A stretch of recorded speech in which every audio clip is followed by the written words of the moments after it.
अशी मी सत्यशील दादा शेरकरांचं भाषण ऐकत होतो आणि ते भाषण ऐकताना त्यांनी काही वडिलांचं आजोबांचं चुलत्याचं नाव घेऊन सांगितलं की जे पेरलं तेच उगवतं। आणि मग मला सत्यशील दादा एक प्रश्न पडला की वल्लभ शेठ बेनके साहेबांनी स्वर्गीय जे पिकवलं ते का उगवलं नाही? खरं तर ते उगवायला पाहिजे होतं, पण दुर्दैवानं ते उगवलं नाही।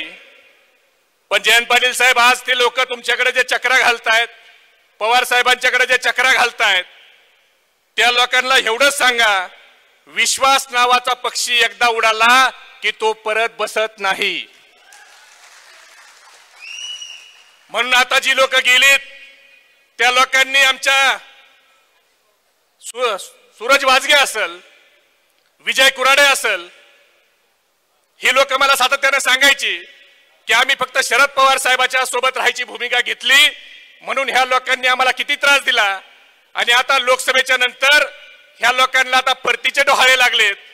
पण आम्हाला तुम्हाला सांगायचंय साहेब, हे जे 42 आमदार गेले होते त्यातले 42 पैकी निलेश लंके साहेब लोकसभेच्या अगोदर आले। जे लोकसभेच्या अगोदर आले त्यांचं सगळ्यांचं स्वागत आहे, पण जे 41 राहिलेत ते 41 आमदार नाही तर अलीबाबा आणि 40 चोराची टोळी आहे। या टोळीला परत घेऊ नका। आज जे आपल्या सोबत वाईट काळात राहिलेत त्यातनं आपण विचार करावा।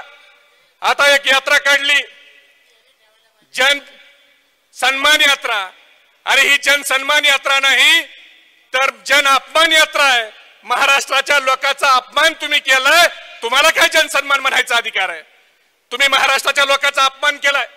मगाशी सांगितलं नागपंचमीचा सण आहे, गोसावींनी खरं तर त्यांनी खूप सॉफ्ट भाषेत सांगितलं, पण आज नागपंचमीचा सण आहे।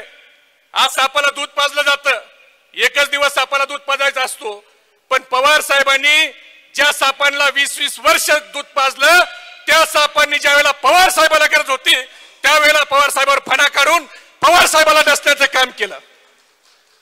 यांनी पवार साहेबाचा पक्ष फोडला नाही होत, चोरलाय। पवार साहेबाच्या शेवटच्या निवडणुकीची वाट बघितली।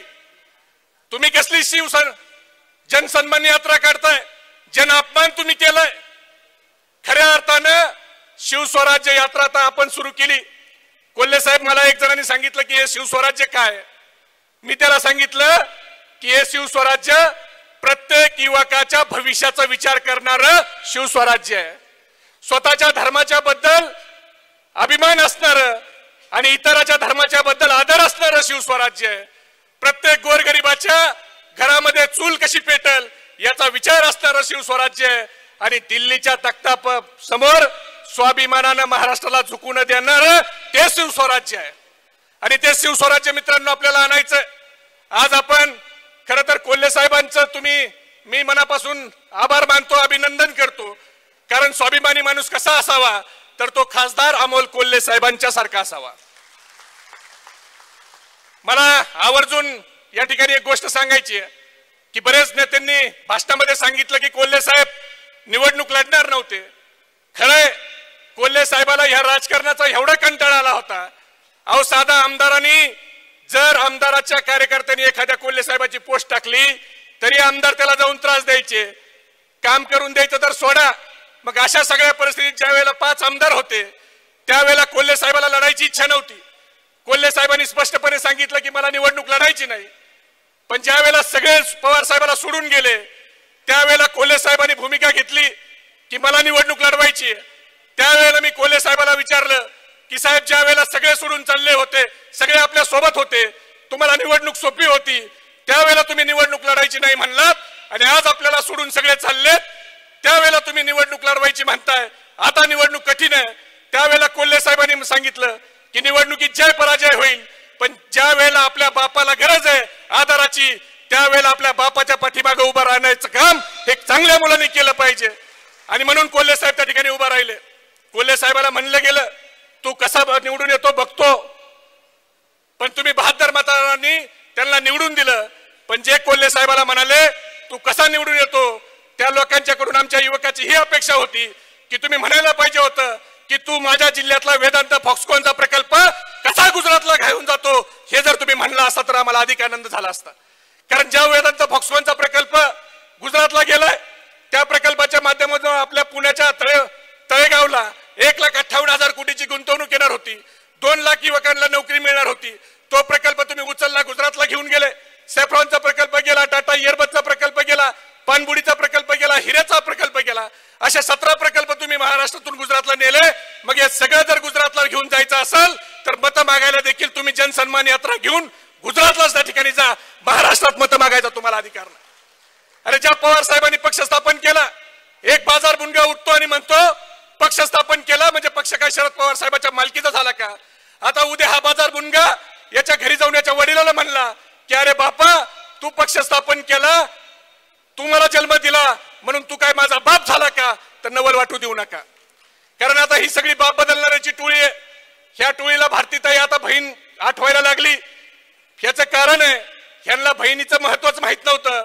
पण बारामतीच्या स्वाभिमानाने जनतेने दाखवून दिलं की लाडकी बायको नसती, लाडकी बहीणच असते. आणि मग ह्यांना बहिणीचं त्या ठिकाणी महत्व कळायला लागलं.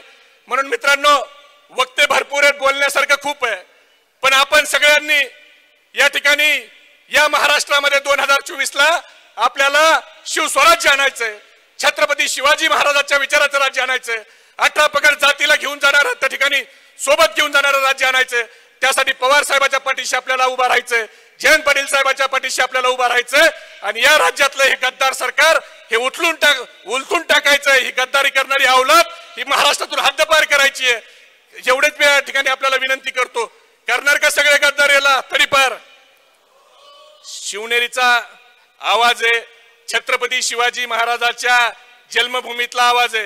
अहो महाराष्ट्रात नाही देशात छत्रपती शिवाजीचं महाराजाचं नाव घेतलं तर तळपायापासून मस्तकापर्यंत प्रत्येक माणसाच्या अंगावर शहारा येतो.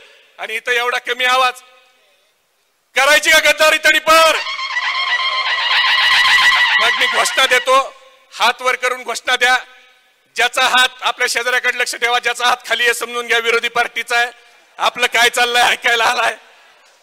छत्रपती शिवाजी महाराज की, छत्रपती शिवाजी महाराज की. तुमचं आमचं नातं काय? शरद पवार साहब तुम आगे बढ़ो, तुम्हारे साथ है. शरद पवार साहब तुम आगे बढ़ो, हम तुम्हारे साथ है. जयंत पाटील साहब तुम आगे बढ़ो, हम तुम्हारे साथ है. अमोल कोल्हे साहब तुम आगे बढ़ो, हम तुम्हारे साथ. धन्यवाद. जय हिंद, जय महाराष्ट्र, जय राष्ट्र.